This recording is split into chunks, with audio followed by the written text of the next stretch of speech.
में हताहत हुए हैं। जी। Well, we are also learning that around 35 to 40 houses have been washed away after the cloudburst in Kheerganga.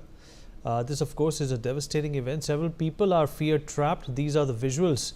We can see that these houses are being washed away after a massive flood suddenly came upon them. Sanjay, इसके बारे में क्या जानकारी मिल सकती है और क्या बता सकते हैं आप?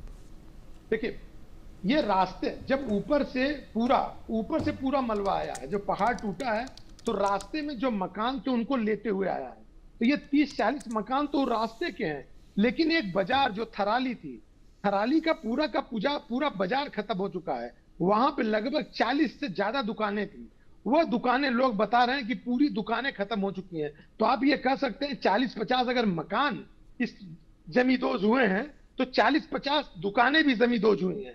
जी।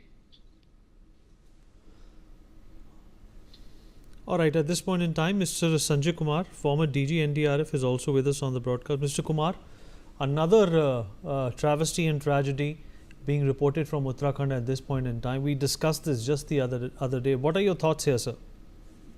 Definitely a horrifying tragedy, taking toll of at least 50 people as per the initial reports available in the media. But then, naturally, it should remind us about the tragedy in the past, as every year almost we are witnessing such a scene in the hill states of Himachal Pradesh, Uttarakhand, Jammu and Kashmir, and a relook at our strategic planning and disaster resilient structures.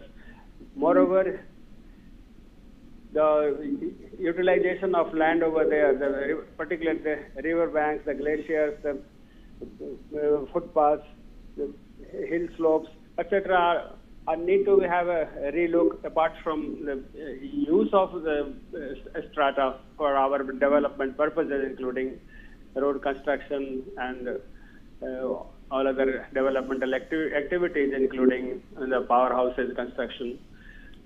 Deforestation is definitely a major cause, but then we have to plan it for the purpose of development. Naturally, the disaster can be mitigated if not completely prevented. As per our data available, we are witnessing every year greater losses of lives and properties in this infrastructure losses are used. The dimension and the extent, the intensity of the disasters that has been increasing over the years, and that has caught our attention too, but then much more has to be done, as we discussed yesterday as well.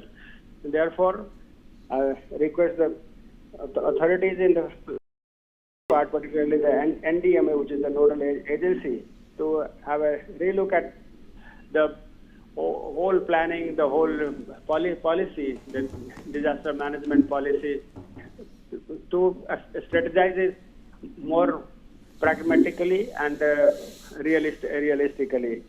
Apart from the use of technology in this field, now there is imagery, the research work on the hill slopes are continuing, but then it has to be speeded up. It's a multi-dimensional approach that we have to adopt in all these areas. Naturally, loss of lives is a huge tragedy, and that should be prevented. All our efforts should be concentrated on the prevention of life and property, because people are dependent on their cattle, agriculture, horticulture. Apart from the losses, the family, the economic losses in terms of the loss of the family members, it affects the generations to come. So therefore, all our efforts need to be integrated to speed up the process of early warning system as far as possible, and in the areas affected, it should be prioritized indefinitely. All right, listening to what SDRF IG Arun Joshi also had to say.